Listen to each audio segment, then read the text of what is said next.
Hello and welcome to this thoughts of mine on so far of E3. We did Microsoft, we did what was it, Bethesda and EA already, because they had the last 2 days. They had Saturday and Sunday, and today we had Sony and Ubisoft. Let's start off with Sony. Starting off with the Sony part was kind of weird because they had that kind of Indian music and everything. Man, that just felt wrong to me. That didn't seem like it was a good thing to have in, because people would say, well, what about it in comparison to the whole Microsoft piano playing thing? Well, first they already started showing gameplay for the next Ori game, Ori and the Blind Forest sequel, but they showcased the piano a little bit, whereas this was just the beginning was the focus on that, whereas with Microsoft, the beginning, as they between the two, the beginning goes to Microsoft, because they were showcasing their new console, and they wanted to do that first so they can get it out of the way. Like I said in my last thoughts on the whole Microsoft thing, I think they did it smart to try to, showcase the console and get it out of the way. But then they did start showcasing games. They had I think it's the next Uncharted game, could be the DLC for the last one, I don't know. Then they had the Horizon Zero Dawn DLC, which looks good because, it's based off the BD of that game, so, the DLC will be good. Then they had Days Gone, which was okay. The only thing that irked me a bit was them showcasing that whole people actually dangling and acting the way that the zombies acted that were dangled in the game. That felt a little weird to me, because it felt like it kind of took away from the game, Because people would say, again, with the whole piano thing, it was taking away the game, but that piano is the music part of the game, so it's not really too much taken away from the game, because you're feeling the music and you're seeing the person playing the music. Like, it's like, this isn't just like he can do it just only in the aspects of the studio. He's actually playing the music here for you because he can, whereas this just felt weird. It was like a bit weird of the production aspects wise. And then they showcased a bunch of the stuff with their VR thing, which I felt was like a drop in the conference. But then they brought it back up with they have Call of Duty, which looked okay, and then they had Destiny, which kind of irked me a bit because they showing off like they have exclusive gear and exotics and a strike. Now, hopefully all of it would be time exclusive, or at least the strike itself would be time exclusive, because if they're all console exclusive only, I find it to be a bit of a dick move, because it really would. To have all this content that's exclusive only to this console for a game that is not a console exclusive. I find that to be a bit of a dick move. I understand that they have a contract with between Activision and Sony, but it'd be okay if it's a timed exclusive, like you have to wait a month for this content, but which I still find kind of stupid how they do it, because I think Microsoft didn't do it a month. I think they did like a week or so. I'm not sure. I could be wrong on that. They could have done a month. I could be wrong. I will admit that, but it could hopefully be just a time exclusive, because if it's console exclusive content to a game that's not a console exclusive, I find to be a dick move. But then there's more stuff. They God of War, the next one looks awesome, I will say that. I don't unfortunately have a console of Sony's.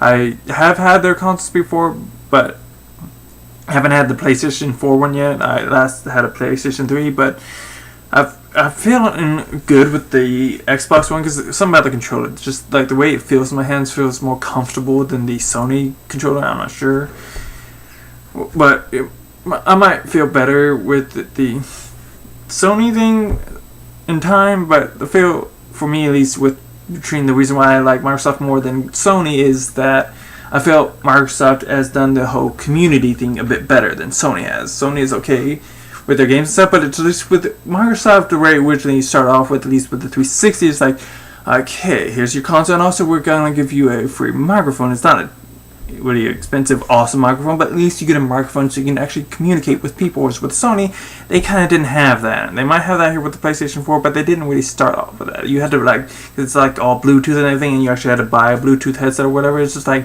with me, these, or which one I like Microsoft over Sony is because they had their whole, giving to the community to allow them to be part of this community, to talk with people, to make friends and everything a bit easier than it would be with Sony.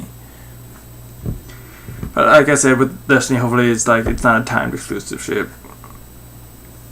And yeah, God of War was good. Then they ended off with a good big bang, I would say, with the whole Spider-Man thing. That looks amazing.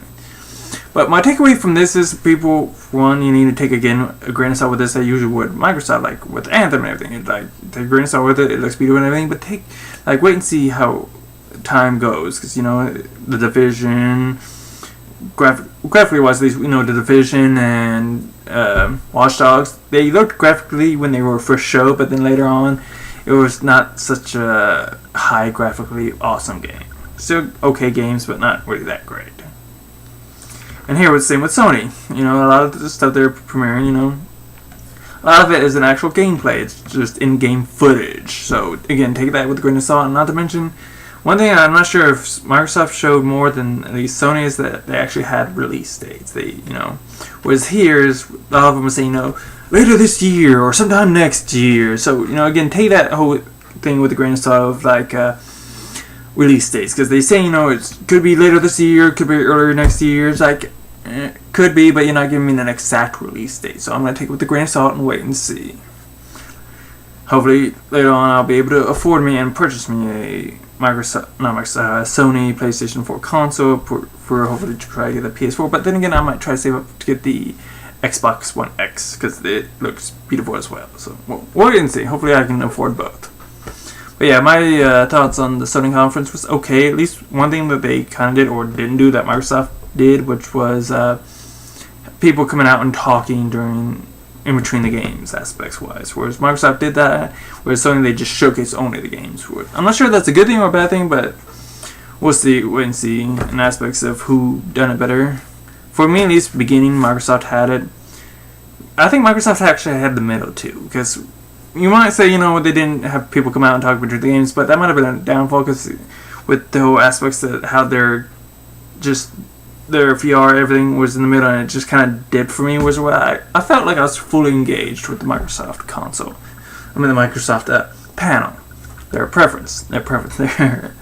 conference, whatever, I can't speak before it was in my brain's dying, whatever. But I think Microsoft, between them and Sony, people would say Sony did better because they didn't have people come out and talk, but I don't know. At least with the aspects where how they got your attention, how they kept your attention, I feel Microsoft did better than Sony. Whereas Microsoft, I think they did good overall, whereas Sony, they did okay in the beginning, they did okay in the end, but in the between it dipped. So yeah. So far with press conferences and everything, I think Microsoft, between them and Sony, did it better. But let's move on to Ubisoft's press conference.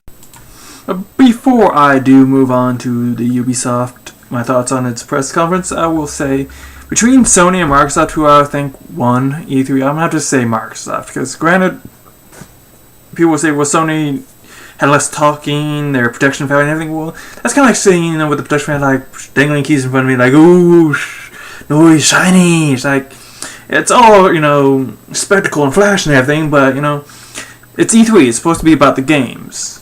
Showmanship, whatever. You can say that again with Microsoft, they had some showmanship. They had, the car show. They had the gentleman playing the piano, of the music of Ori and the Blind Forest and everything. But for the most part, I think Microsoft won because, one, I think they had more exclusive showing of games, more innovation of games, and more information of games, and actual release dates. Where Sony, they showed a lot of games that have sometime next year, sometime this year, shit that can straight up say, well, we didn't give it a definitive release date, so we can delay it if we want, kind of shit, And not to mention, I think Microsoft showed more gameplay, actual gameplay, not in-game footage, where Sony, I think, showed more in-game footage and not that much gameplay. I think the only thing they really showed gameplay-wise was at the end with Spider-Man. So in the end, if I have to choose between Sony and Microsoft who won E3, I would just say Microsoft, because I think they were more innovative with aspects of game-wise, gameplay-wise, and they actually showcased more exclusivities for the game, console itself, and less of in-game exclusivities, whereas most exclusivities that Sony showed off was for their VR, which I've heard is, not that great of an innovation of gameplay-wise of game stuff, VR's doing okay, but it's not doing great, especially with Sony's VR. Because it's not, they got stuttering and just the gameplay is just, it's too much stuff on rails and less freedom.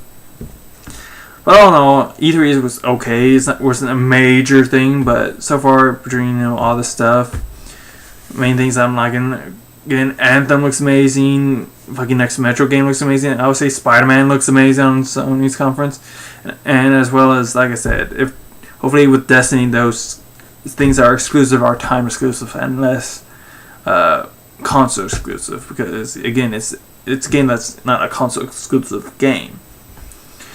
And that's another thing. I think they, like I said before, they had more exclusive games for Microsoft over for Sony, where they showed more games that are more on exclusives. Like I said, Destiny is not a console exclusive. Call of Duty is not a console exclusive. They started off with a few, like they showed off next Uncharted game, which looks okay. Horizon Zero Dawn DLC, Days Gone. Like they showed some exclusives, but the only good ones were Days Gone and Spider-Man. That's it. They showed off like a game that's been a while, but it's not that really innovative like the Uncharted series. Like what Uncharted is. It's not a big huge thing of like innovations of what gameplay they have and everything. It's like Uncharted's kind of had the same gameplay throughout all the games. It's just it's graphically gotten better and different story, and that's about it. And Horizon Zero Dawn, you've played the game if you've know what it is for the most part. I haven't played the game, but with the DLC, you're probably gonna know what you're gonna kind of get with it gameplay wise. They're not innovating in it at all, as well as like I said, their VR stuff was just okay, but it's VR, and VR is not doing too well because how high the price range itself is, because either you have the console and you buy the VR, or you have to spend a ton of money to get the console as well as the VR. It's a lot of money there. Not a lot of people have. They don't have a lot of the money to afford it, and they don't have a lot of the space to play it. That's why VR is not doing so hot right now. That's why people prefer to just straight play either their PC or their consoles. Not to mention, the main innovation thing that they showed, at least with Microsoft, was that whole the prison split screen escape from the people who did Tales of Two Brothers. That looks amazing. That looks awesome. But let's move on to the Ubisoft press conference thoughts. Okay, so the Ubisoft conference started off kind of weird to me with the whole the gun stuff and everything. But it was okay, because Rabbids looks like, with Rabbids and Mario and everything, that gameplay looks interesting, looks very intriguing. It's a Switch only exclusive, but not too bad. They go on to show some other cool stuff. Next Assassin's Creed game, Assassin's Creed Origin looks good. The Crew 2 looks amazing. That looks nice. Skull and Bones. I've signed up for both the Crew 2 and the Skull and Bones beta. Link in the description below. And they got some good stuff coming out hopefully soon. We'll see. Hopefully no more delays. Beyond Good and Evil 2 looks interesting. Looks awesome. They had that space game. I can't remember what it's called. I'm sorry, but it's like you can. It's for Xbox, PlayStation, and Switch, and you can it's kind of like the Amiibos things, where it's you have these toys, you can put it on the controller, you can switch in and out different armor and guns and whatnot. It looks interesting. We'll see about that. So, hopefully it'll be okay, pretty good. Not a No Man's Sky kind of situation, but we'll see. And of course, Far Cry 5, they showed off more a bit of that, gameplay wise at least, and it looks intriguing. Looks interesting. How, because I thought with the plane that looks like you can do a bit of flying, but outside of flying, it's okay. But what else can it do? It's got guns, it's got bombs and stuff. So yeah, it looks more and more intriguing. But I'll still reserve my opinion until we find out more and see more gameplay and stuff closer to their release date. But all in all, Ubisoft wasn't too bad. Unfortunately, they didn't show any Rainbow Six Siege like they're planning for next year. They'll probably do that at Gamescom more later. We'll see. But all in all, not too bad. Ubisoft did okay. It did good. Like I said, slow, kind of weird start, but all in all, it was good. But thank you for watching. I hope you informed. I hope you entertained, and I hope you have a rock'em sock'em day. Up hey.